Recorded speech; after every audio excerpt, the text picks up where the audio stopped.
Welcome to episode 7 in my 9-day bike trip series, where I'm exploring central and eastern Ontario from the seat of my bicycle. In this segment I'll be riding from the town of Napanee to Ferris Provincial Park, which is located just outside the community of Campbellford.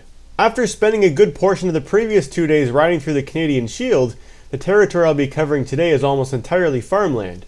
Along the way today I'll be passing through the communities of Foxborough and Stirling. So today is Friday, May 24th, 2019, and I woke up this morning in Napanee at 7 a.m. As usual, my breakfast today consists of a nice big bowl of overnight oats and some orange juice. After getting everything organized and mounted onto my bike, I was on the road just before 8 a.m. From here in Napanee, I made my way out of town along the main road, heading in the west direction. Last night I stayed at my uncle's house, so it took me considerably less time getting packed up this morning than it normally does when I'm at a campsite.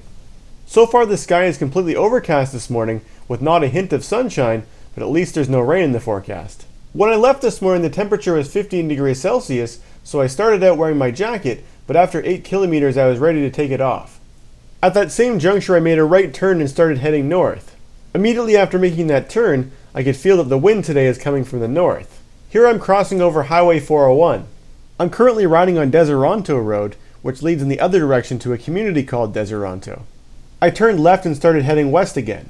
I've now entered Tyendinaga Township, which is part of Hastings County. Other than the occasional school bus, this road is extremely quiet and great for riding on. I remember a few weeks ago when I was planning out my route for today, I was really impressed by how many options of roads I had. In most rural areas of Ontario, the main roads are paved, but a lot of the secondary roads are gravel, so you really have to be strategic when you're planning out your route. However, it seems like in the region I'm covering today, virtually all of the secondary roads are paved, so I really couldn't go wrong. This is the Salmon River, which I also crossed yesterday, many kilometers upstream from here in the community of Croydon. After that short stretch riding north and into the wind, I decided it'd be worth taking the time to recline my seat into a more laid-back position to help me cut through the wind better. The seat I'm using for this trip is not the original seat for this bike, and when I recline the seat it interferes with my handlebars and limits how sharply I can turn. Since these roads are quite straight and very quiet, I feel safe enough riding with limited steering. That small community I just passed through is called Melrose. The time is now 9:45 and I've traveled about 28 kilometers so far this morning. So I'm now entering the city limits of Belleville. Belleville is a city with a total population of about 50,000, although the majority of that population is concentrated in Belleville's city centre. The municipality covers a much larger area and I'll only be passing through a corner of Belleville today. I'm currently listening to a local Belleville radio station on my portable AM/FM radio. This morning they're interviewing one of the organizers of an upcoming event called Operation Stand Tall. In nearby Trenton they're going to attempt to break the Guinness World Record for the world's largest human maple leaf. After a long stretch riding west, I'm now going north again and into the wind. This road follows the east bank of the Moira River. The Moira River flows south from here down to Belleville's city centre on the Bay of Quinte. Despite my earlier enthusiasm about all the secondary roads in this region being paved, sadly this road is currently in the process of being resurfaced. The gravel was really loose and tricky to ride through, so I was glad when it was over. After following the Moira River for a while, I'm now crossing over to the west side of it. This small community on the other side of the river is called Foxborough. Shortly after Foxborough I entered the municipality of Quinte West. After turning and heading north again, I can definitely feel the strong wind, but at least I have a hill to ride down. Prior to this point my ride today has been quite flat. Up ahead I can see a massive hill coming up that's quite steep, so I need to put away my camera so I can have both hands on my handlebars to climb the hill. But 10 minutes later and feeling completely exhausted, here I've arrived at the top of that hill. Looking back in the south direction, the view is pretty amazing from up here. Since that hill was one of my last segments in the north direction, I decided to put my seat back in its upright position. Coming down this hill I lost some of my altitude, but then turned left at the intersection and gained it again with another climb. After that last turn I'm now heading in the west direction again. The point where I am right now is the highest elevation I'll be at all day today. From here looking west the view is amazing, and I've got a very nice long gradual downhill to enjoy for at least the next 3 kilometers. The day today began with a completely overcast sky, but I can now see lots of blue sky peeking through from behind it. At the bottom of the hill I joined the main road, which took me into the community of Stirling. Stirling has a population of approximately 2,000 and is part of Stirling-Rawdon Township. Up until 2 years ago, Stirling operated their own independent police force, which employed a total of 8 officers, making it the smallest police force in Ontario. The community was first settled more than 200 years ago when a mill was built on the Hordes Creek in 1806. Sterling is where I'm planning on stopping for lunch today, but first I need to stock up on some granola bars and apples at the Foodland grocery store.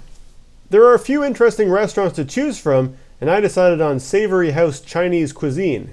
When I sat down, the server asked me if I wanted to eat from the buffet or order from the menu.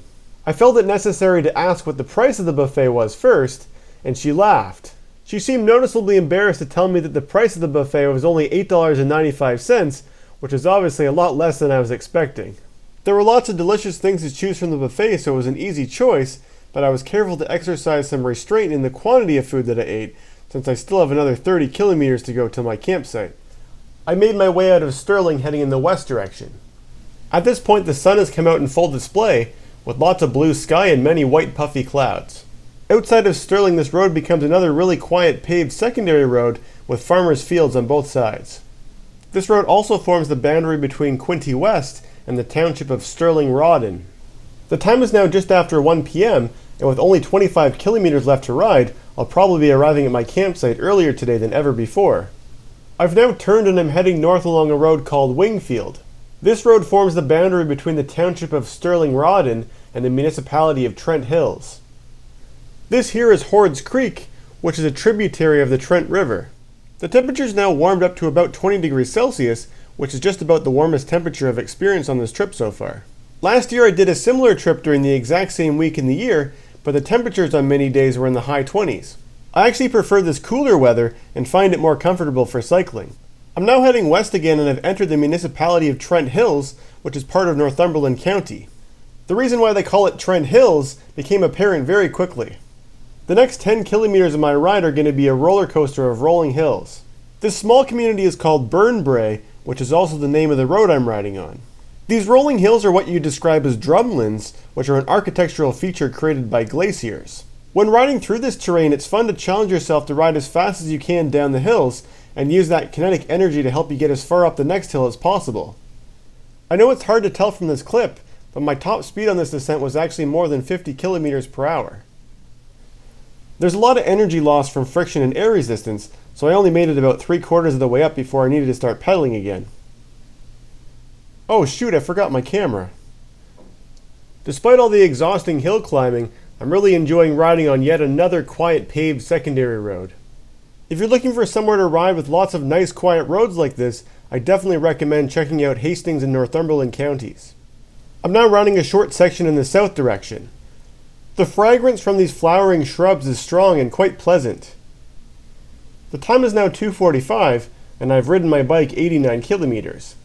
As the signs indicate, here I've arrived at Ferris Provincial Park. I made my way to the nearby gatehouse and purchased a camping permit for tonight. Situated on the bank of the Trent River, Ferris Provincial Park was first established in 1962. Much of the land where the park sits today had been operated agriculturally since the 1830s before it was purchased by the Ontario government to form the park.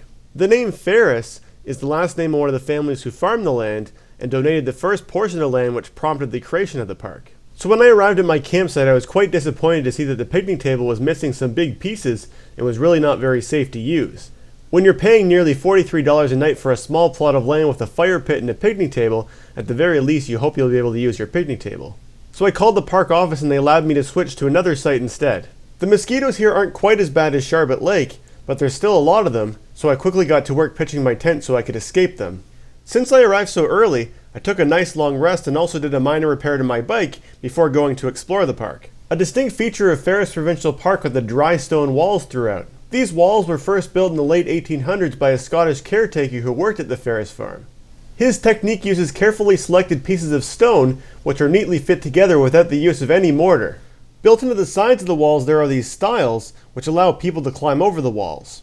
The main purpose of the walls was to contain the livestock which once grazed this land. I made my way down to the bank of the Trent River. When I first arrived at the park I had been feeling like going for a swim, but the park staff told me it wasn't safe to swim here at this time of the year because the current is very strong. It looked pretty calm in that cove there, but I won't take my chances. So just north of the park is the community of Campbellford, and looking at the map there are a few different ways to get there from here. I followed a trail which took me toward the Rainy Gorge suspension bridge. Through the trees I got a sneak peek at Rainy Falls. This old building across the river was originally a paper mill, but has served many other purposes over the years. The newer building is the Rainy Falls Generating Station. First opening in 2004, this is the Rainy Gorge Suspension Bridge, which spans 91 meters across the Trent River.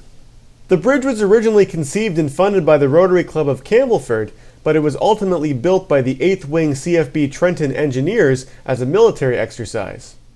From on the bridge you get a nice view of the steep walls of the River Gorge, and also a look at Rainy Falls further upstream. After crossing the bridge I reached the much calmer Trent Canal, which is the route that boats take to bypass the falls. For boats to overcome the difference in elevation, there are 2 locks built here which are part of the Trent Severn waterway. The total combined lift height of the 2 locks is approximately 15 meters, which looks pretty impressive. The waterway starts downstream from here in the community of Trenton, and through a series of 44 locks it ultimately connects with Georgian Bay and Lake Huron. This waterway is completely separate from the Rideau Canal, which I crossed back on day 5 of my current trip, but I did pass over the Trent Severn waterway 4 times last summer on my Ontario Bike Tour Series number 2. After riding north along the narrow strip of land which divides the canal from the river, I crossed a bridge which took me back over to the east side of the Trent River. Long before there were bridges to cross the river, there was a shallow area not far from here where early settlers could ford the river. Since the original owners of this land was the Campbell family, the shallow crossing point was known as Campbell's Ford, which is the origin of the name Campbellford, which is where I've now arrived. Campbellford has a population of approximately 4,000 and is the largest community within the municipality of Trent Hills. The time is now 6:30, and after several hours of letting my buffet lunch digest, I'm now feeling hungry for dinner, so I browsed the restaurant options in Campbellford. Before dinner I made a quick stop at the local Sharp's grocery store to pick up some orange juice for my breakfast tomorrow. I decided to try the Riverview Restaurant, and I was able to get a table right near the window. Upstream from the falls, the water is quite calm here. This evening I decided to order fish and chips for dinner. I took a slightly different route to get back to the park. Rather than crossing over to the other side of the river, I stayed on the east side of it and entered the park from Saskatoon Avenue. There's a nice trail which follows the river, and from here there's a great view of the suspension bridge crossing the gorge. You can also get a closer view of Rainy Falls. So after a day of riding, I always prefer to take a shower before going to sleep. Although this park has several campground restroom buildings, there's actually only one of them which has showering facilities, and it's located in a different area of the park than my campsite. So on my way back from dinner I decided to stop there to have my shower. I didn't particularly enjoy my showering experience here because the water temperature was way too hot with no way of adjusting it, and the water pressure was also way too high. I've really enjoyed the historical and geographical aspects of this park, but from the broken picnic bench to the faulty shower, the park seems quite run down and in need of improvements. I took a shortcut on a steep path through the woods to get back to my campsite. As I was getting ready to sleep, I saw a bat flying overhead who's hopefully eating lots of those pesky mosquitoes. So including my exploration of Ferris Provincial Park in the community of Campbellford, I rode my bike a total of 104 kilometers today. Stay tuned for the next episode in this video series, where tomorrow I'll continue riding east and passing through the city of Peterborough en route to Emily Provincial Park situated on the Pigeon River. I hope you enjoyed joining me for day number 7. If you watched all the way to the end of this video, I'd love to hear your thoughts, so please leave a comment below, and thanks for watching.